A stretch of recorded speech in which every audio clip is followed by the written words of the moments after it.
Opa, fala galera, sejam todos muito bem-vindos em mais um episódio aqui do nosso Papo de Brother. E hoje nós vamos falar aí sobre um tema muito interessante que é nunca trabalhe um dia sequer em sua vida. E aí, Fábio, será que é possível isso?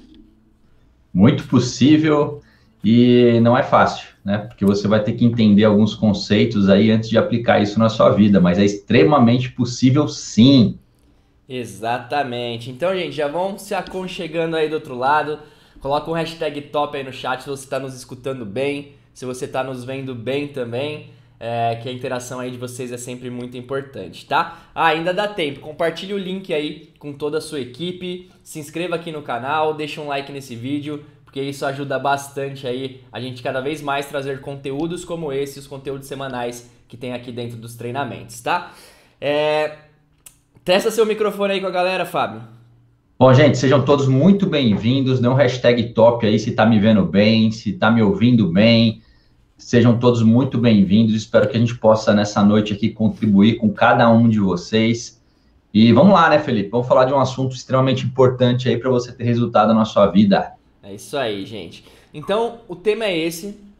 Pra quem não sabe, né? Tá caindo aqui de paraquedas pela primeira vez, a gente tá fazendo um estudo em conjunto desse livro aqui, ó, o livro de ouro da liderança, tá? E hoje a gente tá no capítulo 5 dele. Então, o capítulo 5 ele vem falar muito sobre paixão, né? Ele fala sobre essa parte de nunca trabalhe um dia sequer em sua vida, trazendo para esse lado da paixão no trabalho, do trabalho ser divertido. Então a gente vai falar bastante sobre isso, tá? Fábio, ele começa logo falando o seguinte, né? É uma frase aí que ela é famosa, algumas pessoas falam que ela é clichê, principalmente quem não conseguiu ainda encontrar diversão e amor no que faz, né? Mas tem uma frase por aí que fala muito sobre isso, né? Faça o que você ama e nunca trabalhe um dia sequer na vida. Ele até começa falando aqui que o Thomas Edison afirmou: eu nunca trabalhei um dia sequer em minha vida. Tudo foi sempre muito divertido. Então, o que você acha, assim? Ele fala muito no livro que está relacionado à paixão, mas é um dos caminhos, é um dos segredos? Quando você faz algo com muito amor, com muita paixão, você acha mesmo que é de fato o caminho para você trabalhar mais leve, trabalhar mais tranquilo, com felicidade? O que você pensa disso? Infelizmente, o nosso sistema educacional prepara a gente para ser funcionário dos outros, prepara a gente para trabalhar, muitas vezes, por dinheiro e não pela afinidade que você tem com relação àquilo que você faz, com amor à causa, né? Então, é sempre buscando o quê? Sucesso Dinheiro, né? financeiro, dinheiro. Só que aí a gente inverte a coisa, a gente começa a buscar a profissão que vai dar mais dinheiro. Eu mesmo, quando eu comecei a minha trajetória profissional, eu comecei a procurar aquilo que dava mais dinheiro. Eu lembro que a primeira faculdade que eu fiz foi pelo dinheiro. Falei, o que está dando mais dinheiro? Foi assim que eu escolhi. Eu acho que esse é Ciências um da... caminho meio padrão, né? um caminho meio padrão, Que principalmente de quem as vem, pessoas né? impõem, né? Isso pra gente. Não é nem imposto, é condicionado, né? Ninguém te impõe nada, mas é de uma forma subliminar, você vai ali, aos poucos, comprando essa ideia errônea. Então, eu lembro que eu fui migrando para isso, principalmente quando você vem de uma família que não tem uma estrutura financeira muito favorável, né? Você quer mudar a sua vida financeira, porque você entende que aquilo vai ser importante para sua vida, e é realmente importante. Mas você começa a buscar aquilo que dá mais dinheiro, não aquilo que você tem afinidade, você não vai fazer um teste de vocação, você não vai experimentar algumas coisas. Então, eu lembro que eu fui fazer ciências da computação, e eu detestei. Era algo que eu só gostava de uma coisa, das pessoas que estavam na minha sala e do joguinho de sinuca de sexta-feira. A gente fazia um jogo de sinuca toda sexta-feira e era bem legal. A gente colocava um sonzinho naquelas máquinas, né, aquelas máquinas de música, e ficava num barzinho O lá Fábio tá e entregando a idade, hein, gente? tô entregando As a pessoas idade. dos anos 2000 aí já não sabem mais o que é isso. Ó, sabe sim que tudo foi reformulado e tem muitas máquinas por aí tocando essa musiquinha aí. Eu lembro que a gente colocava Dire Straits, não sei se é assim que fala, que meu inglês não é muito bom, mas a gente ficava ouvindo e jogando. Isso era muito legal e era a única coisa que era legal da faculdade, o resto era terrível. Eu trabalhava à noite, Se tornava um E fardo ir para a faculdade, né? totalmente. E de manhã eu não entendia nada, porque eu estava cansadaço. Nas provas eu ia muito mal, então, quer dizer, eu me sentia burro. Eu falei, cara, não nasci para isso. Até que eu entendi que aquilo não era para minha vida e comecei a buscar outras coisas. E na empresa que eu trabalhei, eu fui descobrindo que eu gostava de liderar, eu gostava de administrar, eu gostava de lidar com pessoas, eu gostava de lidar com processos. E eu falei, cara, eu sou organizado, eu sou um cara que eu gosto de lidar com isso. E eu comecei a buscar cursos que me dessem mais prazer, né? E a administração, para mim, me deu muito prazer, me deu muito entendimento, e foi muito útil na minha vida. Então, esse é o grande problema. As pessoas começam a fazer uma escolha com base naquilo que vai dar mais dinheiro, né? E não naquilo que verdadeiramente mexe com o coração dela, vibra o coração dela, que dá a verdadeira vontade de fazer a coisa, tesão, né? Exato, até por isso que a gente vê, né? Que tem muita gente, cara, que depois que termina a faculdade, depois que começa a desenvolver, desempenhar o trabalho com o que tá fazendo, ela se frustra com a carreira, né? Tem muita gente que fica muito chateado com os rumos que a vida tomou justamente por conta disso. Eu lembro também que eu comecei lá, quando eu comecei a fazer faculdade em si, foi muito por conta do ensino técnico que eu fiz na escola, mas era muito voltado para dinheiro. Eu percebi que, pô, eu não sabia o que eu queria da minha vida. Eu era muito novo, tinha 17 para 18 anos. É difícil, né, você tomar essa escolha nessa idade. Só que aí eu comecei a ver que turmas que tinham se formado um pouquinho antes de mim, de amigos, eles estavam ficando bem financeiramente fazendo análise e desenvolvimento de sistemas. E era algo que eu já tinha ali um pouco de aptidão, até pela formação técnica, porque eu sempre mexi com o computador. Então isso foi fazendo com que eu entrasse nesse meio, né? Mas foi por dinheiro meu primeiro contato, né? Foi porque eu vi que as pessoas estavam tendo sucesso em relação a isso. Óbvio, né? Foi muito bom pra mim. Era uma aptidão que eu já tinha.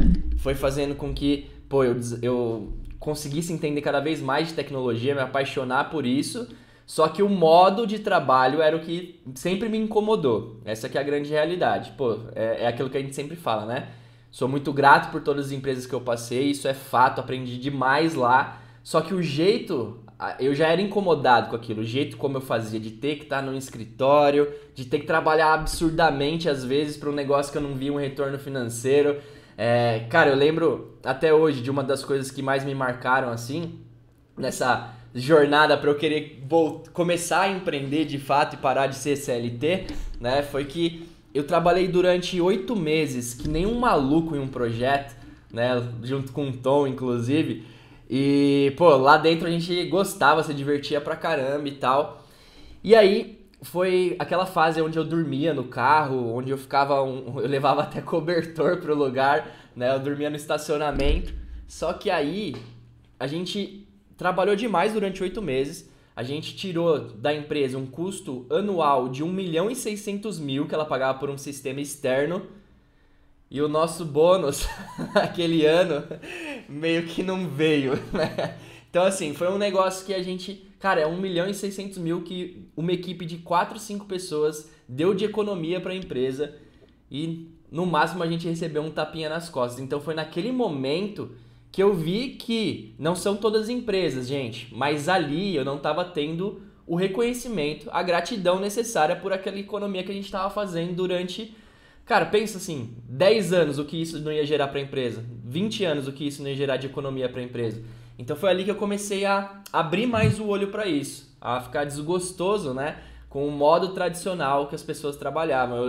E às vezes eu não fiquei assim nem só por mim. Tinha caras lá que trabalharam tanto quanto eu e o Tom, se desdobraram, alguns que ferraram relacionamentos naquele momento, né? E ele também não teve esse reconhecimento. Então ali eu comecei a ver, pô, eu sou sim apaixonado por tecnologia, mas eu não sou apaixonado pelo modo que eu faço. E aí eu comecei a buscar mudança. Então o meu foi um pouquinho mais relacionado a isso, né?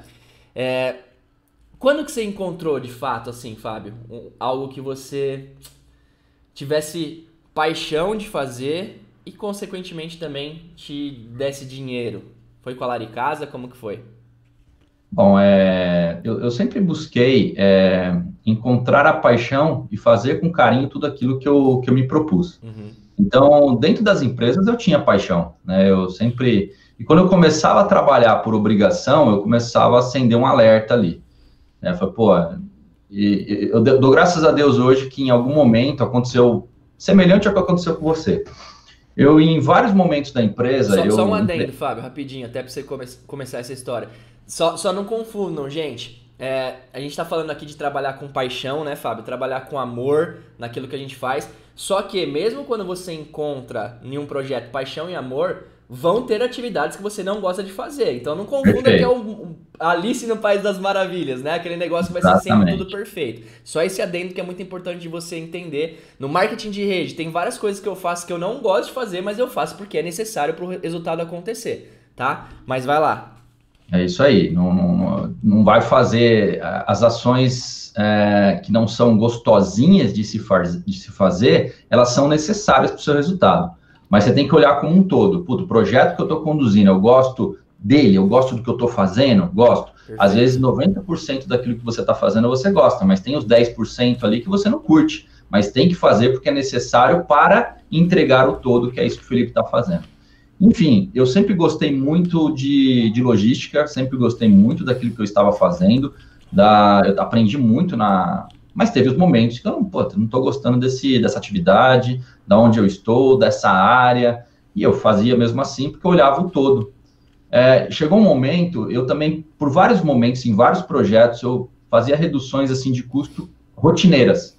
Eu pegava o orçamento, quanto que eu vou reduzir para o próximo mês? E às vezes cada cacetada era 150 mil, eu cuidava de orçamentos milionários lá. E teve um projeto também que foi 1,5 milhão, e depois vários projetos eu fiz reduções assim. E o meu basta lá foi também semelhante ao que você viveu. Eu fiz uma mudança de armazém, eu levei meu colchão para a empresa, eu peguei uma sala, um QG, levei meu colchão inflável, eu dormi lá durante essa mudança, mas durante 1 ano e meio, praticamente, eu não ia para casa, eu dormia em hotéis lá na região, em Tamboré, eu morava em São Mateus, estudava, na época eu tinha acabado a faculdade. Então eu ficava até 10, 11, meia-noite, dia seguinte, 6 horas da manhã, estava lá.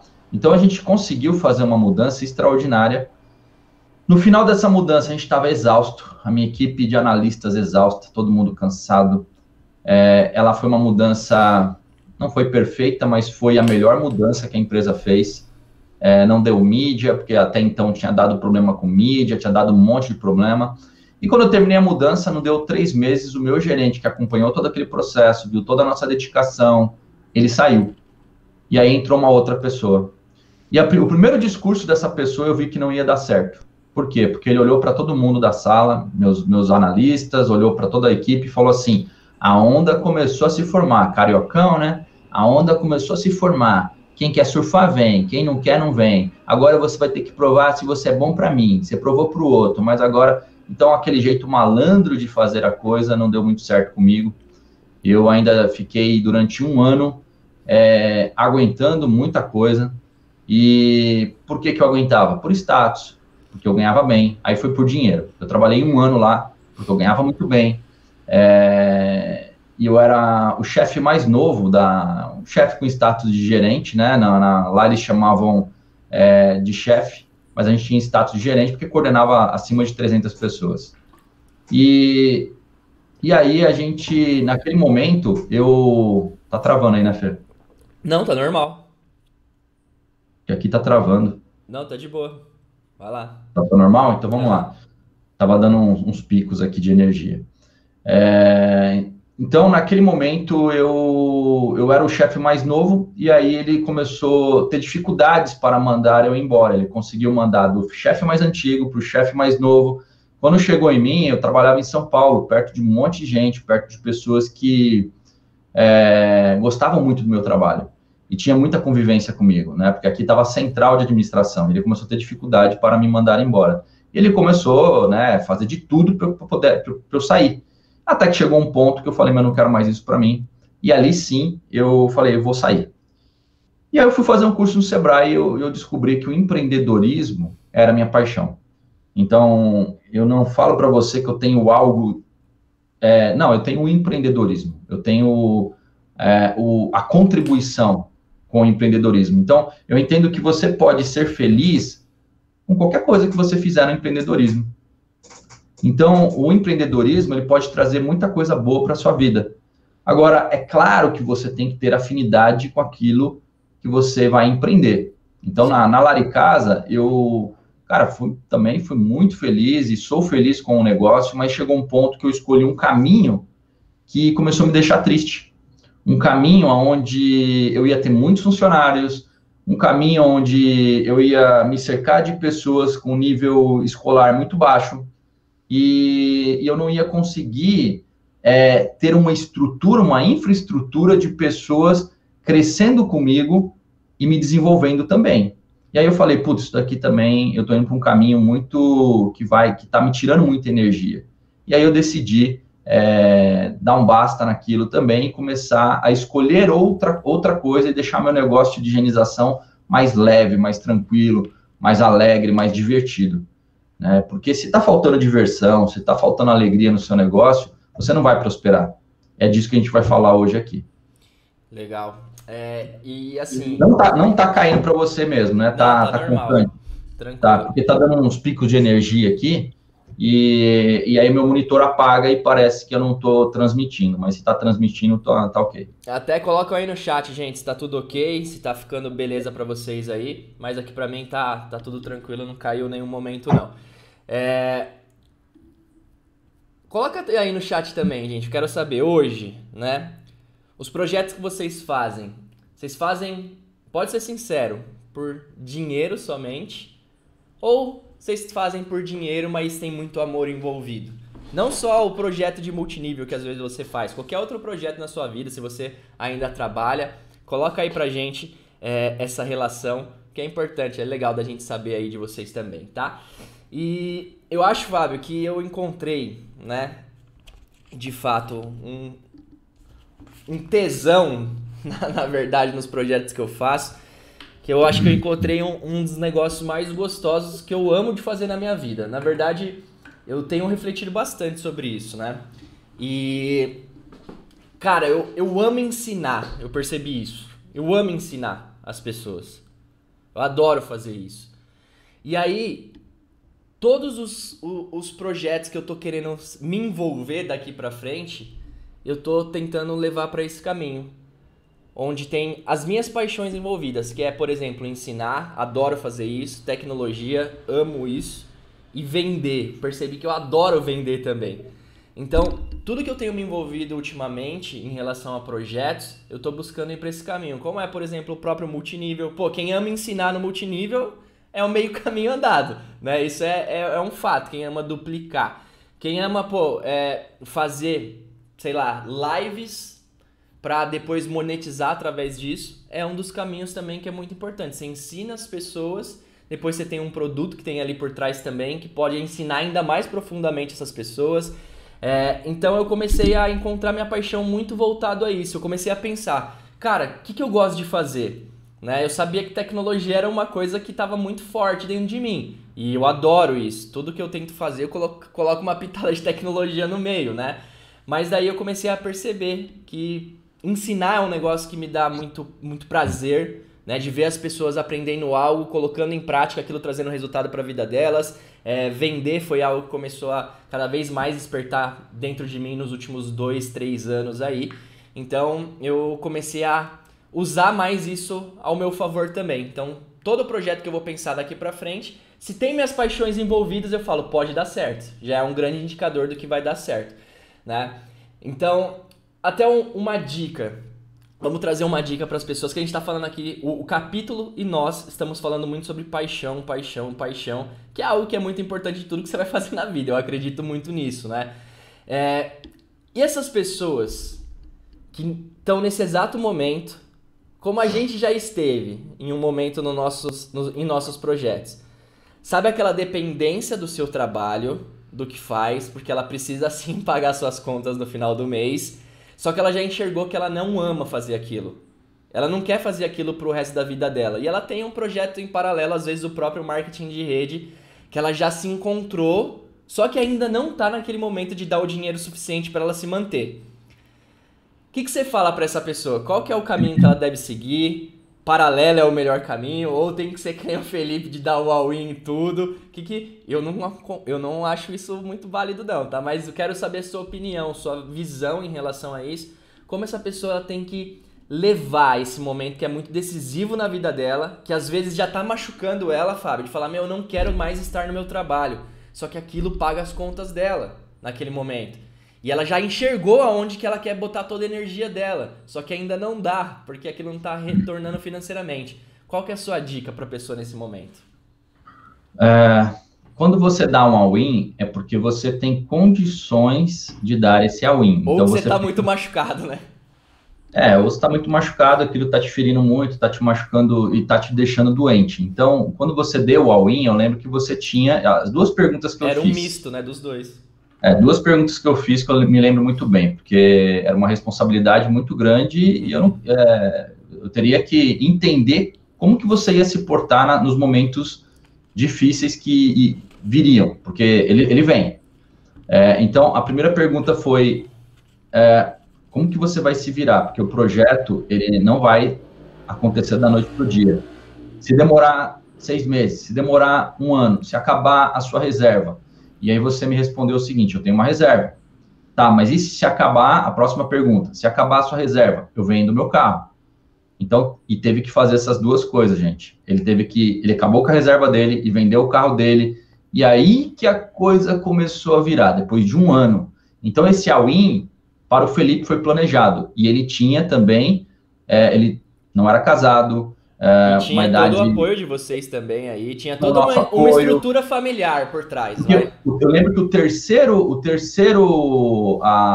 ele falou que venderia o carro e o plano C era, qualquer coisa você vem para o Laricasa, a gente consegue, né, fazer alguma coisa aqui no Laricasa. Então, tinha plano A, plano B e plano C, beleza? Então, não foi completamente irresponsável esse all-in.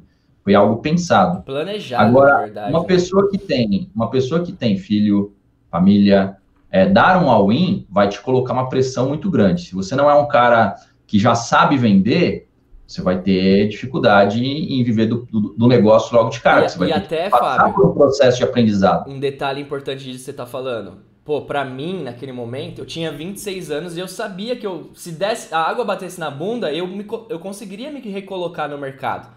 Tem, às vezes, uma pessoa que está com 40, 45, sabe que já não é tão fácil de se recolocar de novo no mercado, que ela também tem que pensar nisso, né? Sim. E aí faça uma transição mais responsável. Só pelo fato de você colocar uma expectativa positiva no seu futuro, porque muitas vezes assim, eu não estou gostando daquilo que eu estou fazendo porque eu não tenho uma expectativa de futuro positivo. Eu também dei um all-in no meu negócio, na minha empresa que eu trabalhava. Porque eu vi que ali me sugava demais, eu tinha um cargo de liderança, eu não ia conseguir tocar um outro negócio. E aí eu peguei a minha rescisão e dei o all-in. Eu não era casado também, então estava numa fase boa. E fui fazer um curso no Sebrae de 1 semana que me preparou para o que pudesse vir aí. E eu fiquei mais feliz com esse processo. Então eu dei um all-in também. Só que já quando eu fui reduzir o tamanho da minha empresa de higienização para focar no marketing de relacionamento, eu dei um all-in, mas não dei um all-in na verdade, né? Eu fiz uma transição planejada. Então, eu fui reduzindo o tamanho da minha empresa de 15 funcionários para 6, de 6 para 2, até que eu fui podendo viver de Acmos. Então, eu fiz realmente uma transição planejada. Então, eu acho que esse é sempre o melhor caminho. E esse processo me deu alegria, me deu felicidade de saber que eu estava no caminho de uma mudança. Você enxergava, né? Eu enxergava essa mudança. E a clareza, ela te dá esse poder, ela te dá essa alegria interna. Então, uma coisa que eu faço assim, atividades repetitivas, vou cortar grama. Coloca uma música cortando grama para você ver. Você vai fazer aquilo com alegria. Então, tem estratégias para você trazer atividades rotineiras, trazer felicidade para aquela estratégia, para aquela atividade, né? Trazer alegria para aquela atividade. Então, faça uma transição com calma, com tranquilidade, mas se está afetando sua saúde, sei lá, vai procurar algum outro emprego, faça uma transição. Acho que sempre é importante fazer uma transição. Se você tem isso em mente, a coisa fica mais tranquila, fica mais alegre, divertida, porque você tem uma visão de futuro positiva. Sempre que você perde essa visão positiva de futuro, você entra em depressão, você vê um futuro caótico, um futuro né, de caos. Você não consegue ter uma alegria, você entra em depressão. Exato, e às vezes até, pô, se é algo que você sabe que já não vai dar certo, né, a longo prazo na sua vida aí, mas você precisa daquela grana, e você tem um outro projeto paralelo como o próprio marketing de rede. Cara, começa a colocar data, ó, até dezembro de 2021 eu preciso, dentro do meu projeto de marketing de rede, pelo menos, eu preciso fazer ações que bata mensalmente o que eu ganho lá para eu poder depois me dedicar 100% aqui. E até depois pensar em outros projetos de empreendedorismo que você pode fazer. Mas se você deixar só ir tocando com a barriga, sem ter meta, prazo, aí você vai sempre levando isso, porque você vai ficar na sua zona de conforto ali e você nunca vai conseguir de fato fazer o projeto que você tá gostando explodir, entendeu? Então isso é importante. Faça essa transição totalmente planejada, com calma, mas date as coisas, porque isso vai fazer você correr atrás mesmo para fazer acontecer, né? Às vezes, Fábio, e eu acho assim, as vendas é o melhor, nesse primeiro momento é o melhor momento para isso, né? Não é a formação de equipe em si, principalmente se você tem uma equipe pequena.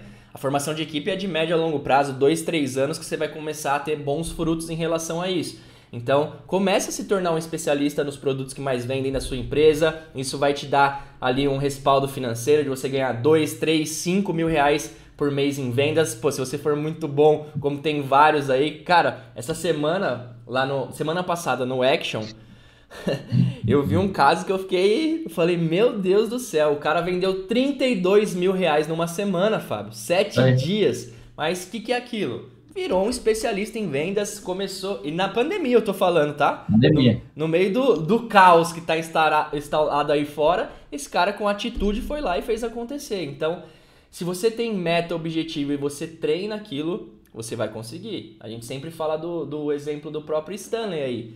É um cara que, toda semana tá na franquia pegando caixas de Dr. Fit e vai fazer acontecer. Então, é possível fazer, mas você precisa datar e colocar uma meta, uma missão para você e fazer a coisa acontecer, tá? Bom, ele fala um outro ponto aqui, Fábio, que eu achei interessante, que é o caso da igreja lá. Ele falou, né, que ele foi para uma cidadezinha, que ele começou a ministrar lá numa igreja. Acho que ele era pastor, né, pelo que eu entendi aqui. Sim. E aí, essa igreja era uma cidade pequena, era uma igreja muito pequena, no máximo dava ali, sei lá, no começo deu 3 pessoas, que ele falou, né? Eu comecei a lembrar das nossas lives lá no começo, que na verdade das 3, um era ele, um era a esposa e um era um gato pingado que eu acho que tava perdido lá, né? E aí começou a aumentar o público e ele meio que colocou as pessoas... envolvidos na paixão e no objetivo que ele tinha por aquilo. Ele acreditava que aquilo ia vingar. Era uma paixão que ele tinha muito forte dentro dele. E aí ele colocou uma missão junto com todas as pessoas que estavam frequentando ali a igreja de trazer 300 pessoas num dia, né, lá num culto que eles foram fazer. Só que aí só foi 299 no dia, Fábio. E o que ele fez? Conta pra galera aí. Ele simplesmente não aceitou esse número. Tá todo mundo comemorando, né? Tá todo mundo comemorando, mas ele olhou e falou, não, eu assim, estabeleci o número de 300. Eu vou buscar esses 300. Ele, como líder, saiu da igreja para buscar a pessoa que estava faltando. E ele meio sem saber o que ia fazer, mas na hora ali ele viu 2 pessoas sentadas do outro lado da rua, sentou do lado dessas pessoas e falou assim, é o seguinte... Primeiro as pessoas perguntaram para ele, e aí, conseguiu? Deu certo? Falou, olha, tá lindo, estamos quase conseguindo, mas a gente está precisando de uma pessoa para completar a festa, porque deu 299 pessoas. Qual de vocês 2 vai fazer essa festa junto com essas 298 pessoas? Aí um olhou para o outro e falou, nós 2. E fecharam o posto de gasolina, colocaram, olha, estamos fechados, e foram lá. Então, quer dizer, ele bateu a meta dele, não aceitou 299. Colocou um a mais ainda. Ele colocou um a mais. Então, você vê a atitude. Falou, não, eu firmei 300, então eu vou fazer acontecer esses 300. Ele não se conformou com 299. Bater na trave, não. Vamos lá, vamos fazer o gol final. E foi lá e buscou ali os 300, né? Os 301 pessoas, que era a meta ali. É uma meta que eu tenho também, que é uma meta bíblica aí. Você viu que ele busca os 300 também, né? E ele bateu, né, conseguiu, as pessoas conseguiram, ficaram, na hora que ele entrou na igreja, todo mundo comemorou e E ele mostrou que o líder, ele faz isso mesmo, né? Ele vai lá e fala, não, são 300 pessoas. Não se contentou com menos, não. Ele estabeleceu 300, é 300. Perfeito. Se a gente trazer, né, de paralelo isso para o nosso negócio em si, cara, aqui, ó, tem paixão envolvida só com esse projeto, esse processo da igreja que a gente está falando, tem desejo ardente, né? Tem gente que às vezes fala, Fábio, minha equipe não tem um desejo de crescer. Tudo bem, você vai achar, o desejo tem que partir de você. O líder começa esse desejo ardente dentro da equipe dele e isso vai transbordando para outras pessoas. Foi o que aconteceu aqui. A meta não era só dele. A meta ele conseguiu colocar para que todas as outras pessoas também se envolvessem com essa meta para se tornar mais fácil de ser batido e ser alcançado.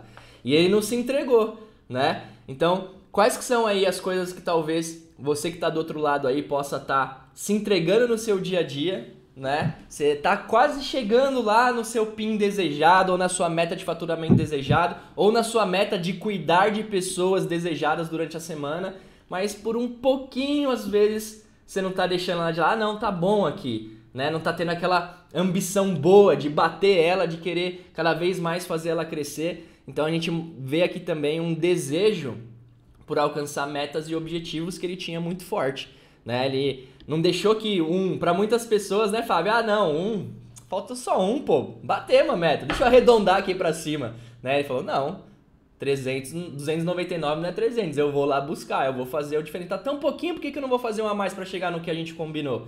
Então mostrou aqui uma vontade diferenciada que partiu do líder, isso que é muito interessante. Não partiu dos liderados, partiu dele, falou, não gente, vocês fizeram sua parte, agora eu vou fazer a minha. Eu vou lá e vou buscar alguém no meio da rua. E ele fez nisso, né, Fábio, com que as pessoas que estavam na igreja, então, comprassem essa paixão dele, e até as pessoas que estavam de fora, porque o cara ficou movido com a causa, esses dois que estavam do lado de fora. Falou, não, vamos lá, se é pra gente conseguir pegar essa meta, vamos junto, eu vou te ajudar. Ele até fechou o posto de gasolina lá, né? Então foi um negócio legal que eu achei aqui nessa história. Bom, ele começa uma outra parte depois disso, onde ele fala sobre um subcapítulo de gerando uma ruptura. Deixa eu ver que ele fez o que eu imaginava acontecesse. Tá. O poder da paixão fizera a diferença. Vamos ler isso aqui, ó. As pessoas naquela pequena cidade, ao sul de Indiana, mudaram naquele dia. Olha o que essa coisa que ele acabou fazendo começou a fazer para as pessoas ao lado dele, né? E eu também mudei. Havíamos realizado o impossível naquela noite ao pensar no que havia acontecido durante o dia. E eu me dei conta de que, fora da paixão que nos levara ao nível seguinte, o poder da paixão fizera a diferença. A paixão tornou um evento significativo em algo inesquecível. Levou-me a agir de um modo que eu naturalmente não agia, motivou os homens que nunca haviam entrado numa igreja a assistirem o culto e gerou uma vitória para o grupo de pessoas, melhorando sua autoimagem e ampliando sua autoconfiança. Foi um dia no qual todos nós percebemos que nosso potencial era muito maior do que nós pensávamos. Então, ele está falando aqui que esse evento em comum gerou dentro daquela cidade uma ruptura de que eles poderiam mais, Fábio. Olha que doideira isso. Porque ele mostrou que nada é impossível, né? O impossível ele está na mente das pessoas. Então, ele foi lá e mostrou o caminho, que nem sempre é fácil, né? Porque você quebrar paradigma, quebrar crença, para você ensinar alguma coisa para alguém, a pessoa tem que estar predisposta a aprender. Essa predisposição nem sempre ela acontece. Às vezes a pessoa ela chega com tanta crença, com tanto, né, o copo está tão cheio que não cabe mais informação. Então você precisa esvaziar o copo, igual o meu está aqui, ó, tomei toda a água, eu esvaziei o copo. Quando eu estou assim, eu consigo aprender mais. Agora, quando eu estou com o copo cheio até a boca, eu não consigo aprender mais. Então, aquelas pessoas aprenderam por quê? Estava com o copo vazio, né? Tava com o copo meio cheio ali, então não cabia mais informações, cabia mais água naquele copo. Quando você acha que sabe tudo, é o primeiro passo para uma grande ruína, porque a gente vai morrer e vai continuar não sabendo tudo. né? A gente tem que estar predisposto a aprender com os outros, a aprender com as pessoas, a aprender com essas experiências. E ali estava todo mundo engajado em aprender, né? Em se surpreender com o resultado. E pode ter certeza que isso ficou marcado na cabeça de todo mundo. Pô, a gente pode bater as metas, a gente pode chegar lá. Se ele não faz isso, talvez as pessoas iam sempre se contentar com a bola na trave, né? Com, puta, quase cheguei quase lá. gol. Quase O gol. quase cadastro, a quase ativação, a quase Exatamente, venda. quase ativação, quase bati diamante, quase ganhei o Cruzeiro. Por um Dr. Fit eu não ganhei. Então esse quase é perigoso, né? É muito perigoso, porque o quase faz as pessoas se acomodarem. O quase faz as pessoas se conformarem. E a pior coisa que tem é uma pessoa conformada, acomodada com o quase, né? Na zona de conforto ali. O quase é o que a média faz, né? O quase é o que a manada faz. Então, seja fora da média, seja fora da manada. Ele até coloca aqui um outro trecho legal, ó, que ele diz mais sobre paixão, né? Quando uma pessoa não tem paixão, a vida se torna muito monótona. Tudo é na base do tenho que fazer. Nada é por vontade de disposição. Então, é aquilo que a gente estava falando do trabalho. Teve várias vezes no meu trabalho tradicional lá, quando eu já estava meio triste com o que eu estava fazendo, não estava mais feliz, que era aquilo. Era um parto para mim eu ter que ir lá, eu ter que chegar naquele lugar. E aí, Sim. gente, não tem como isso ser próspero.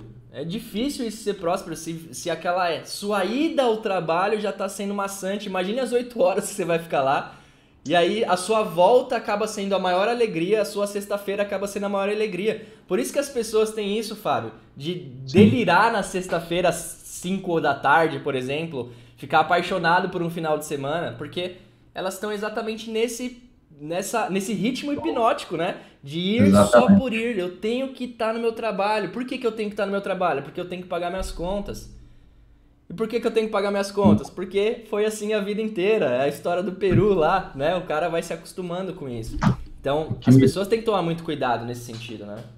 Eu trabalhei muito tempo com muitas pessoas. Na Whirlpool foram 12 anos, né? E na Whirlpool eu tinha alguns perfis que trabalhavam comigo. Tinha um perfil operacional, muito operacional. Tinha um perfil mais analítico. Tinha um perfil intermediário de assistentes, auxiliares administrativos, analistas. E tinha aquele operacional que carregava fogão, que carregava... Então, assim, eu pude acompanhar várias coisas acontecendo, né, nesse processo.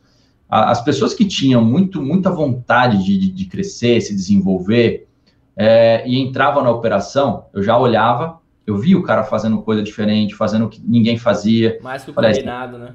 Esse cara não vai durar um mês nessa função. E dito, é batata, às vezes o cara entrava...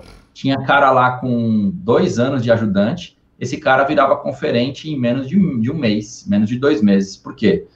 Porque fazia mais que o combinado. Enquanto aquele outro só fazia o combinado e reclamava ainda. No processo administrativo era a mesma coisa. Você via, eu olhava, né, mas eram pessoas mais evoluídas.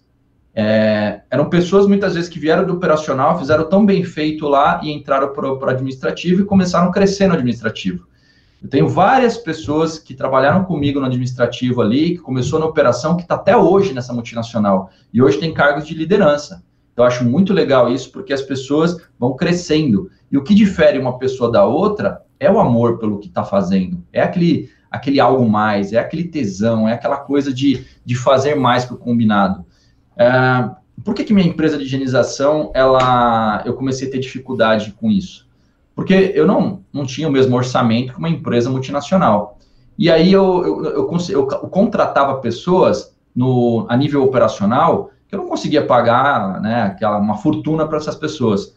E eu instigava nessas pessoas a vontade de empreender, de virar meu sócio, de virar... E, cara, eu acho que passaram umas 50, 60 pessoas da minha empresa.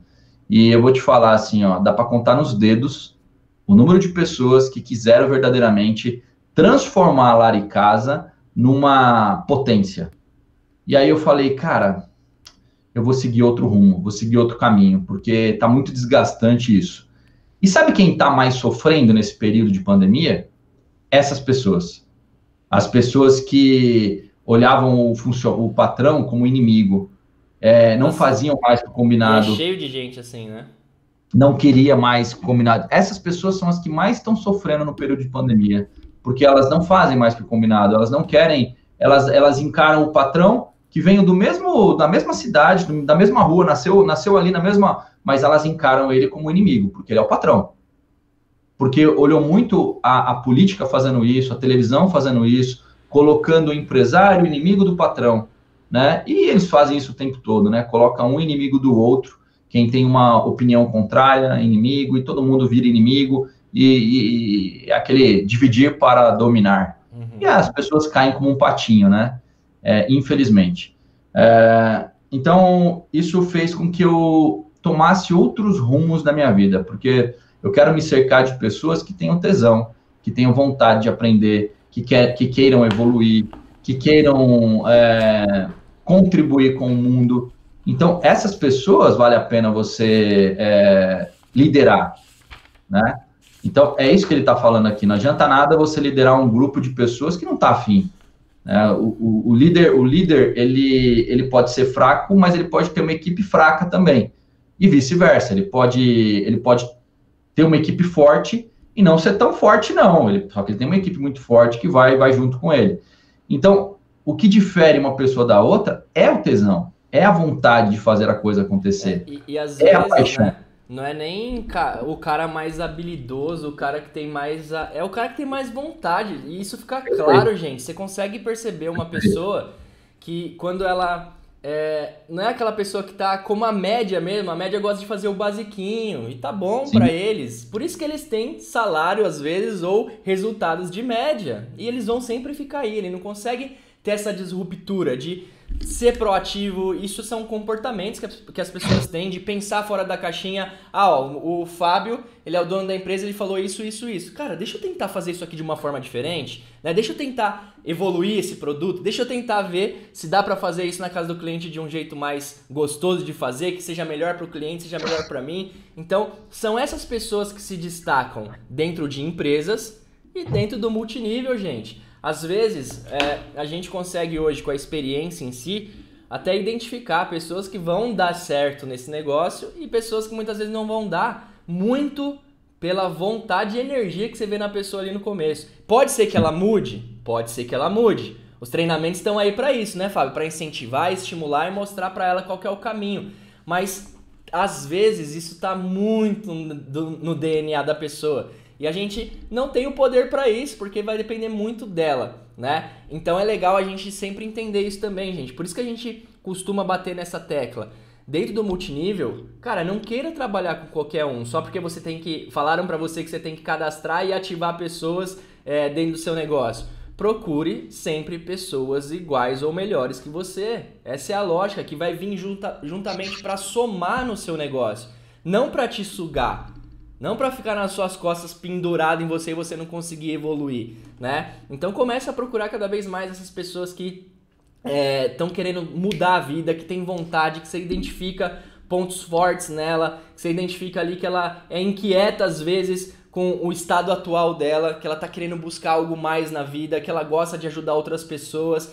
Então para de procurar média somente, só porque você tem que cadastrar. Passa a procurar pessoas que vão vir para somar, que vão fazer total diferença no seu negócio. E passe a dar atenção justamente para elas. Né? Às vezes a gente sofre, né, Fábio, querendo dar atenção para quem não merece a nossa atenção. Essa é uma realidade. Quem não está disposto a reaprender, a desaprender, porque nós, como seres humanos, a gente tem que estar disposto o tempo todo a reaprender as coisas. Às vezes aquilo que ensinaram para a gente nas escolas... às vezes não está certo. Muitas coisas estão erradas, tá, gente? Ontem mesmo eu fui dar uma mentoria para uma pessoa que, cara, ela é uma professora, né, que tem tanta crença arraigada dentro dela. Por quê? A escola pública, ela realmente colocou muitas crenças nos professores. E crenças, dogmas, são coisas que podem ser evolutivas. Você pode olhar para aquilo e falar assim, cara, me ensinaram de uma forma errada. e eu posso reaprender isso. Ou eu posso comprar a ideia que foi ensinada e nunca mais querer mudar. E aí, assim, eu vejo assim, as pessoas chegam numa fase adulta, dependendo de uma aposentadoria, de muitas vezes que não paga o convênio, ok? Trabalharam, estudaram a vida inteira, deram aula a vida inteira, chega no final da vida, pô, eu tô precisando gerar uma renda, eu tô com 43 anos, eu tenho minha liberdade financeira. Hoje eu falo, se eu parar de trabalhar, eu tenho minha família, eu tô construindo outras liberdades financeiras. Tô com 43 anos, nunca fui professor, mas eu estudei o quê? Dinheiro. Eu sou administrador, eu fui estudar dinheiro, eu fui estudar comportamentos, né? Com quem sabe ganhar dinheiro. Eu fui estudar, eu fui reaprender tudo aquilo que eu aprendi na minha infância. Tudo aquilo que me travava, eu falei, cara, tem alguma coisa que me trava. E eu sei o que me travava. Hoje eu sei. Minha adolescência ela foi muito pesada em relação a dinheiro. Muito traumática em relação a dinheiro. E era aquilo que me travava. Eu tinha muito medo de perder dinheiro. Eu tinha muito medo. E o que acontece quando você tem medo? Você perde dinheiro. Você se sabota, você perde dinheiro. Quando eu entendi isso, eu comecei a reformular as minhas crenças. Ressignificar tudo aquilo que eu aprendi. Então, eu estava disposto a aprender com pessoas que chegaram onde eu estava. Então, aí a pessoa chega numa mentoria querendo te ensinar. Só que ela não tem dinheiro para pagar o convênio dela, Felipe. Uhum. Será que a pessoa realmente está afim de se desenvolver? Ela até pode ter muito para ensinar, mas não sobre aquele negócio em específico. Não sobre aquele negócio. Ela aprendeu a dar aula. Ela não aprendeu a ganhar dinheiro, senão ela chegou numa fase da vida que estava ganhando dinheiro ensinando para outras pessoas a ganhar dinheiro. Exatamente. Então, essa humildade, isso é humildade. Essa humildade a gente tem que ter. Cara, se eu precisar de alguma coisa relacionada à informática, eu tenho que ser humilde o suficiente para falar, eu não sei nada disso. Quem que vai liderar? Felipe. Ele que vai me ensinar. Porque se eu não tiver essa humildade e querer ensinar o Felipe, não, Felipe, não é assim que faz. Instagram é desse jeito que faz. Eu vou me lascar, porque é o Felipe que é o especialista nesse processo. Aí eu chego aqui, eu ainda não galguei os primeiros passos no projeto. E eu quero ensinar quem já galgou, quem chegou no...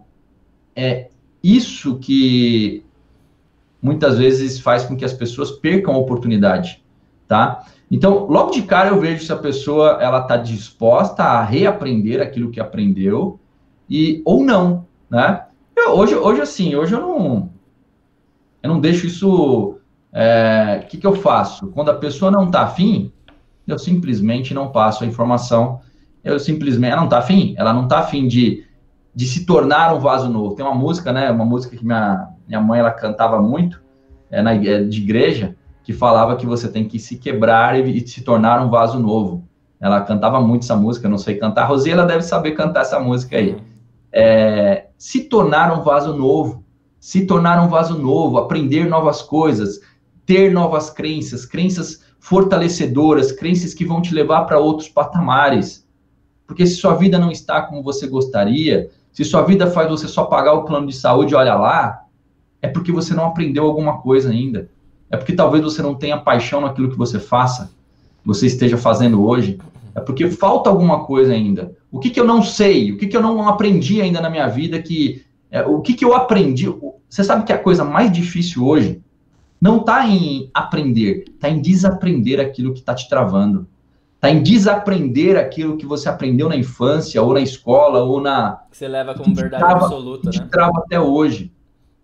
Essa é a coisa mais difícil, você pegar um adulto e fazer assim, ó, aquilo que você aprendeu não vai te levar para onde você quer. Vamos reformular essas crenças? Vamos aprender de novo?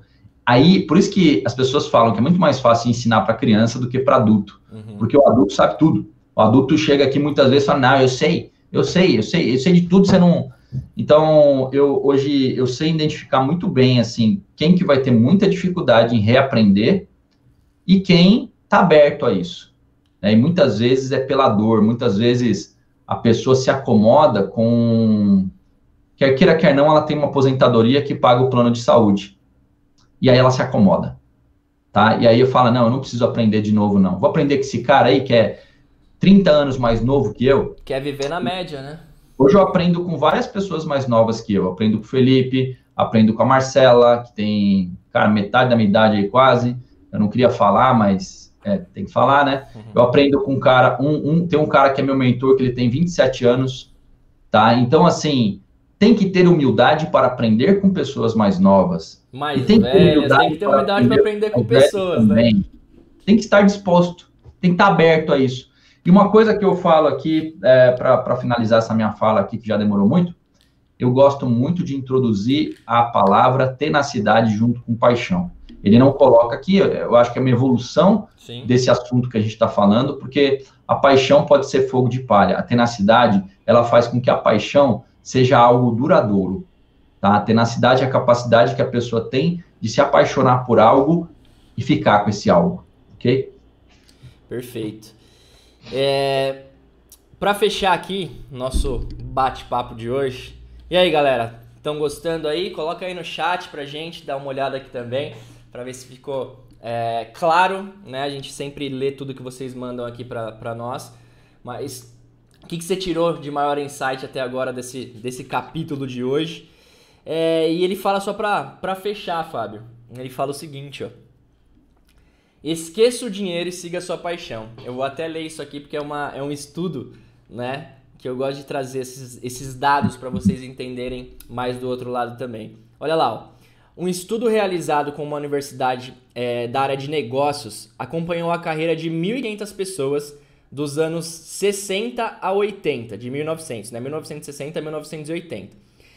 Desde recém-formados, os profissionais puderam ser caracterizados em duas categorias. A categoria A era composta por quem dizia querer ganhar dinheiro primeiro, para fazer o que quisesse mais tarde, depois de cuidar de todas as preocupações relacionadas à finança. Os da categoria B perseguiram primeiro seus verdadeiros interesses, confiantes de que ganhar dinheiro seria uma consequência. Qual o percentual de cada categoria? Então eles fizeram um estudo com essas duas categorias para entender isso, tá? Das 1.500 pessoas da pesquisa, 83% correspondiam ao total incluído na categoria A, aquelas que queriam ganhar dinheiro primeiro. Ou seja, eu e o Fábio lá no começo da carreira, e a maioria de vocês também, né? Das que desejavam ganhar dinheiro agora, beleza. Num total de 1.245 pessoas, então era a grande maioria esmagadora, tá? Na categoria B, das pessoas que queriam assumir o risco, ficaram os demais 17, que davam 255 pessoas. E olha lá isso, agora para vocês entenderem a lógica dessa pesquisa. Depois de 20 anos, havia 101 milionários entre esses 1.500. 101 milionários entre o total de 1.500. Um da categoria A e 100 da categoria B. Aí o cara concluiu o que aqui? A maioria esmagadora dos estudantes que se tornaram prósperos deveu seu sucesso ao trabalho que considerava apaixonante. Sua sorte surgiu da simples dedicação aplicada ao que preferia. Então, olha como isso é forte, gente. E como, cara, é só você olhar, isso é um reflexo da própria sociedade. A maioria dos brasileiros, gente, são milionários ou não são milionários? Não são milionários. Fazem o que gosta ou fazem o que não gosta? A maioria faz o que gosta ou começam a trabalhar por dinheiro. Cara, isso é uma pesquisa que eu fiz questão de ler aqui, que me chamou muita atenção, porque isso é um reflexo do que está externando aí fora, é um reflexo Deixa eu deixar mais forte isso. Bora. Essa pesquisa é tão poderosa, é tão forte, só para a gente entender. Durante 20 anos, eles acompanharam 1.500 pessoas. Dessas 1.500 que responderam lá atrás, lá no começo da pesquisa, eles responderam um questionário dizendo, você quer fazer o que você acha que você quer fazer o que ama ou você prefere fazer o que ganha dinheiro primeiro para depois buscar o que ama? Para depois buscar o que ama. 83% falou, não, eu prefiro fazer coisas que ganham dinheiro e depois buscar o que eu amo. 83%, a grande maioria, avassaladora. Os outros 23%, tá certo? Isso. 23% 27, falou, 27. não, 27%. 17, olha. Oh, 17, tá ruim de matemática, hein, filho? É, 17% falou o seguinte: não, eu vou fazer o que eu amo e dinheiro vai ser consequência disso. 20 anos depois, foram ver essas mesmas 1.500 pessoas, ver quem estava rico. E constataram que 101 estava rico. Desses 101, olharam para a pesquisa, 100 estava dentre aqueles 17% que responderam: eu vou fazer o que eu amo primeiro. 100. E um apenas estava dentro dos ó. E olha 83% como isso é que forte, hein, falou para Fábio? buscar dinheiro primeiro. Olha lá, ó, 100, só que eram 255. Então, se a gente pegar aqui, é uma porcentagem muito alta, dá uns 40% mais ou menos das pessoas que Sim. estavam naquele grupo que conseguiram ficar milionário. Agora, se for o contrário, uma pessoa entre 1.245 não dá nem Aí. 0,00001%, só para vocês entenderem a força disso. Resultado: se você buscar primeiro dinheiro, você está lascado, ok? Agora, se você buscar aquilo que você ama, que você se sente bem fazendo, colocar amor naquilo que você faz, cara, você tem grandes chances de ter muito dinheiro, muito resultado, muita prosperidade na sua vida. É aquilo, as pessoas, e essa pesquisa prova isso, elas ficam boa parte da vida, Fábio, perseguindo o dinheiro.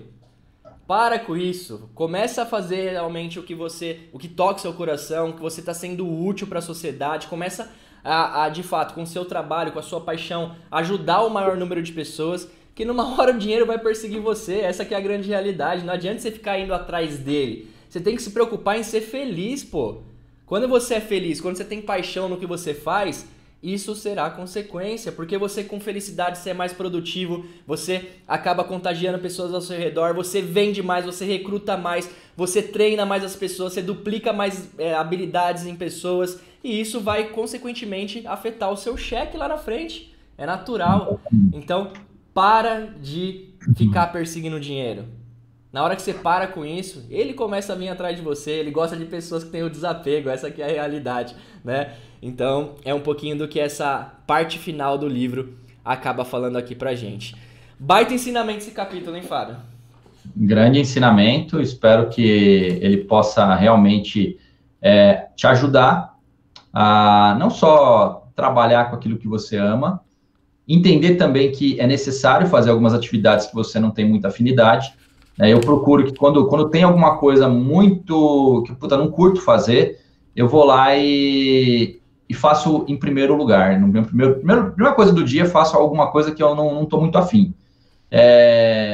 Porque a maioria das coisas que eu faço no meu dia são coisas que eu amo fazer, são coisas que eu adoro fazer, mas eventualmente, né, você tem que fazer alguma coisa que é necessário para o seu negócio. Agora, o problema está em quando você 90% do seu dia está em fazer coisas que você detesta fazer. Cara, não tem como você ter resultado, ter sucesso na vida se você não gosta daquilo que você faz, se você detesta aquilo que você faz.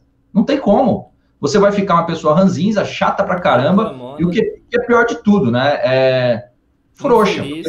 Não tem coragem de falar, meu, eu vou fazer outra coisa na minha vida. E muitas vezes fica criticando quem tem essa coragem, que é o pior ainda, né? Para de ser frouxo. Essa é a mensagem final aqui do nosso... Tem umas palavras que eu gosto de usar porque mexe, entendeu?